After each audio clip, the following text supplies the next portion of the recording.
Hey everybody, it's Patrick, also known as Patriot Tiger 777. So for my very first knife review on my channel, I wanted to do a knife that means a lot to me personally. It's a pretty special knife, and I think I just think this knife is a great knife for everything from light duty to, I'd say, you can do some heavy tasks with it for EDC. It can also be a tactical blade with some caveats, though, that we will discuss. Say hello to the Buck 285 Bantam BLW. So, this knife was the first real pocket knife I ever received from my father and carried. He bought it for me when I was 13 years old. Now, of course, I did not bring it to school, but I carried it on the weekends and when I wasn't at school, basically. I loved this knife. Still love it. Unfortunately, this is not the one he purchased for me. That knife was lost and then found, broken, then lost again. And there's an interesting story behind that. Maybe I'll do a story time on it sometime. But this is a replacement that I bought myself. I bought it just a couple months ago, actually. I had forgotten all about this model knife. But it is just a fantastic knife for the money. Right now, this knife on Amazon goes for $16.04, Prime shipping. If you don't have Prime, I'm not sure if you have to pay for shipping, or if you order a couple more things, you'll get it shipped for free still. But I'll tell you what, guys, if you're a Prime member, $16.04 is as cheap as you're going to find this knife right now. And it's worth the money. Okay? First, let's go over, I already did a little bit in the intro to the video, but what are we going to use a knife like this for? Well, in my opinion, this is a 3 1/8 inch blade. Let's measure it right now to make sure. I believe it's 3 1/8. Get the ruler right over here. So yeah, if you measure it, it does kind of curve down. So it's about 3 1/8 if you measure it from the highest point of the handle. If you measure it from the lowest point, it's almost 3 1/4. That's neither here nor there. It's over 3 inches, so sorry, United Kingdom. This locks anyway, though, so you couldn't carry this without a good reason anyway on your person. This would be an offensive weapon under your laws. And any state that has a 3-inch blade limit, this exceeds the blade length limit. Good thing Illinois does not have a 3-inch blade length limit, despite people thinking it does. And there's a reason people think it does, but you can, in fact, carry a knife with a blade length over 3 inches in the state of Illinois. You just can't intend to commit a crime with it. But we're going to have a whole separate video on Illinois knife laws at a later date. So, this knife, the clip, let's talk about the clip first. The clip is black. The plastic is what Buck calls a thermoplastic. So, I believe it's a UV stabilized plastic. I'll tell you what, guys, for the money, it's good. The traction is good. I actually really do like the traction. I think it looks pretty good. It's got the Buck, says Buck right on it. That's nice. The blade, Buck USA, I love the blade on this, guys. Let me see if it'll focus. I don't know if you guys can see that. Buck USA, and then there's a model number. This is, I don't know if it's a no, 285. And it's got a symbol. I think that's a run symbol on when this knife was produced. Opens with thumb studs, dual thumb studs. The clip is not swappable, guys. Unfortunately, the clip, it's right side. So if you're right-handed, like I am, it'll be perfect, you know? Opens nice and smooth. You're not going to be doing any fast tricks. I wouldn't try to flick it. It's a manual knife. Use it like a manual folding knife. Just take your thumb and nicely open the blade, and you'll have zero problems with it. If you try and get tricksy with it, then you run the risk of cutting yourself. Inside the handle, I don't know if you guys can see that. I'll try and get it close. I apologize for the weird camera angle, but this is the only place I can have the camera right now.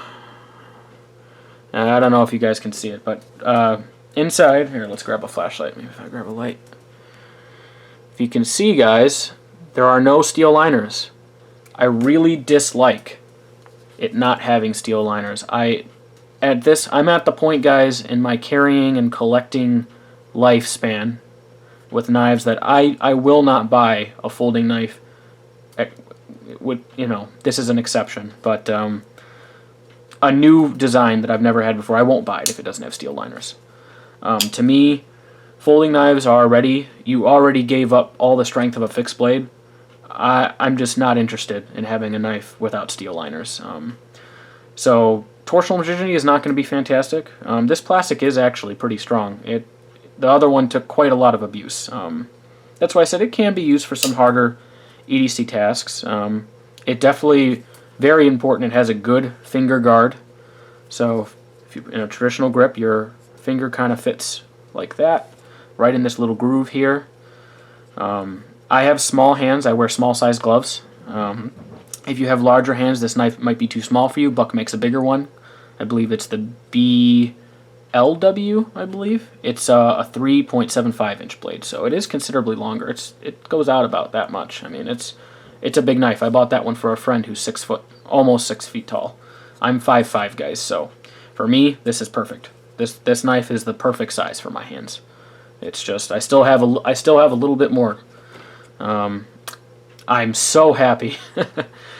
Guys, I am not a fan of jimping, usually. There are exceptions where I like jimping, but it's pretty rare. This has some handle jimping, but it's very benign. It's not sharp. It doesn't hurt to grab it. It doesn't catch your nails. That's more of an issue when you get to flippers, though. ZT. Anyway, yeah, I'm happy that it does not have jimping. You don't need it on this knife. I don't think the design warrants it. You're not going to be doing feather sticks with it. Or maybe you will, but you don't need it, guys. I'll tell you what, you get a really good purchase on the knife. Between the finger guard and the little tech string on the back here, it's fantastic.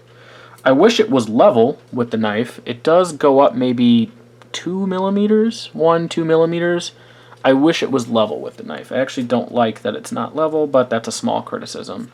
And honestly, for the price, guys, it's okay. It's a mid-backlock. And the great thing about a mid-backlock knife is it's a very strong design. The backlock is just inherently strong because the lock goes into this L-shaped cutout right here and prevents the knife from going back or forward. I'll tell you guys, this knife is really solid. There's a tiny bit of back and forth play, just a tiny bit though. But it's a plastic handle knife, guys, and it's 16 bucks, so what do you want? I will tell you, let's get to the steel now of this knife. Buck, in my personal opinion, does the best 420HC steel. Do not confuse 420HC with 420J2 or other 420 steels. Okay?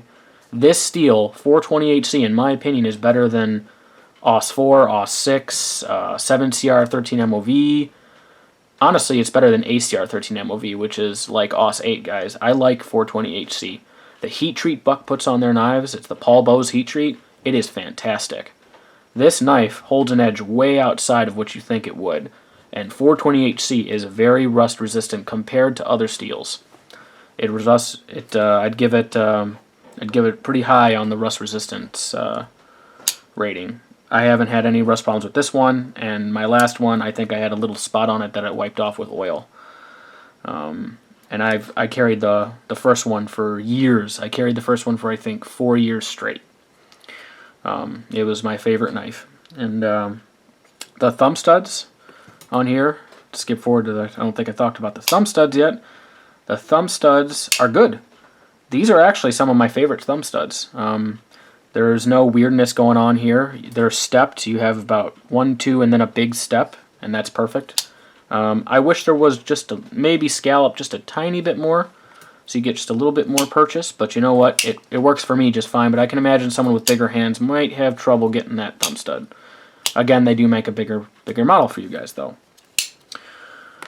So, for everyday carry tasks, for anything you normally use a pocket knife for, it's absolutely perfect. As a woods knife or backpacking pocket knife, it's very light. How light? Well, let's find out. I have my scale right over here. Let's move the whiteboard. Wait till it zeroes out. Let's close the knife. See what we got. 2.29 ounces, guys. That's a feather. That's nothing. 2.29 ounces. I weighed my phone just a little while ago, and my phone was over 6 ounces, guys. I have a Samsung Galaxy S7 in a Spigen case. I'll tell you what. This knife is light. Okay, this would be a great option for backpacking if you're really hard up on the weight. I don't care, guys. To be honest, I'm not a weight. I really don't stress about the weight of my knives. I'll cut weight other places, even backpacking. I'll cut the weight other places. I don't worry about the weight of my knives. I always err on the side of strength over weight. So this is a great option as a woods pocket knife. If you're just going on a day hike, you don't need a fixed blade. You're not going to be making a fire, or you're not worried about wild animals, or if you're just going to carry a knife, if you just want a light knife to go hiking with, this is a fantastic option. If you're going to carry it in the suburbs of the city, a great option. However, keep in mind this is not legal in the city of Chicago. Chicago has a 2.5-inch blade length limit if you're over 18. This is, of course, 3 1/8 inches, so not legal to carry in Chicago. But in the suburbs, other cities around the United States, you won't notice this in your pocket. It's thin. It's only, let's see, check the thickness on this guy. So from the clip, I'll do the clip too. We're at almost 3/4 of an inch, guys. Total thickness, and that's from the clip at the widest point. Okay, if I was just to take the knife, if you were going to remove the clip, it's just about a 1/2 inch, guys. Nice and thin. Now let's talk about the very sad and serious self-defense task. God forbid. Hopefully you never have to defend yourself using a knife, but if you do, if you're faced with great bodily harm or lethal force, you're going to have to. And if this is the only thing you have on your person, then we'll talk about how this knife will fare. I will say the most important thing when we're talking about self-defense with a knife, especially a folding knife, is a finger guard. It's the #1 thing. Jimping, to me, doesn't matter. I've done some martial arts training with knives, and I'll tell you what, jimping doesn't matter, guys. This does not stop your. It can help you get a better purchase on the knife, even for EDC tasks, but it's going to tear off skin, especially if you're in a knife fight with someone. Okay, it's going to hurt you more than it's worth. The finger guard is what you absolutely need, because you do not want to egress onto the cutting portion of this extremely sharp blade, and it does come sharp from the factory, guys. This is where in the factory edge buck. Every buck knife I've ever had has come sharp. So sharpness is good on this knife. It will hurt you. Okay, guys, I fell on a knife, and I will do a story time on this eventually, and almost cut my pinky clean off. I cut all across my hand, and it almost chopped off my pinky. Cut all the way down to the bone and stopped about here. I don't know if you can see the scar on my hand or not, but if I had cut here, I would have had to have hand surgery, and I might never be able to open and close my hand properly ever again. If you cut your tendons under here, you may lose hand function. So having a finger guard, especially when we're talking about heavy-duty EDC cutting tasks or work-related stuff like carpentry or construction, or, God forbid, again, self-defense, if we're talking about that, we need a finger guard, guys. And I will say, in the reverse grip, this is a very comfortable knife. In the forward grip, it's a very comfortable knife. The handle is nicely curved, so your thumb kind of sits right here. It is just a wonderful knife to carry and use. Fantastic tool. It would be a good weapon if you don't have anything better. I hope you never have to be in a knife fight, but I do worry, without steel liners, this is a pretty weak design, guys. This would snap with any side-to-side torque. Or if you were cutting some heavy-duty materials, say you were cutting rug all day or doing some electrical work, you put any torque sideways, guys. Anything beyond a light, a medium cutting task, it's going to break, guys. So that's the downside to this. I really do wish. I wish Buck would make it, even if they had to rate the price a couple bucks. I would love 420 liners in this. I'd rebuy it just to have the liners. But even though it is a fantastic knife, the clip does cause an interference if you're left-handed, but as you can see, I can open it just fine left-handed. This is a good left-hand option. It's just you can't have the clip anymore. The clip is going to be useless to you. You're going to have to take that off, or you're going to have to put it reverse in your pocket, which you might choose to do. But honestly, if I were left-handed, I'd just take the clip off, let it sink to the bottom of my pocket. Especially if you wear cargo pants, just throw it in a cargo pant pocket. For security guards, this is a decent option. There are better ones out there. I carry a Kershaw Cryo on duty. when I'm working security. So I definitely would go with something with steel liners. Absolutely. But this isn't a bad option. If you can't afford, if you're in the under 20 price range, this is definitely a good option. Buck makes great products. They stand behind their products, from what I know. They have a lifetime warranty. And really, this is an all-around great knife. I'm going to give it a rating. Everything I review, guys, is going to get a rating from 1 to 10. And I'm going to do 2 ratings. I'm going to do price considered, and then how this stands up to all knives in existence. I think that'll be fun to do it.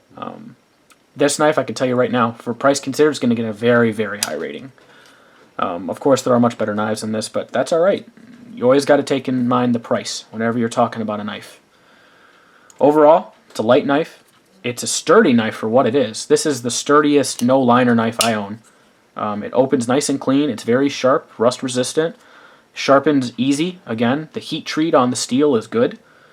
I've gone away from thumb stud knives ever since I discovered Spyderco, but I'll tell you what, out of all the thumb stud knives I own, this one is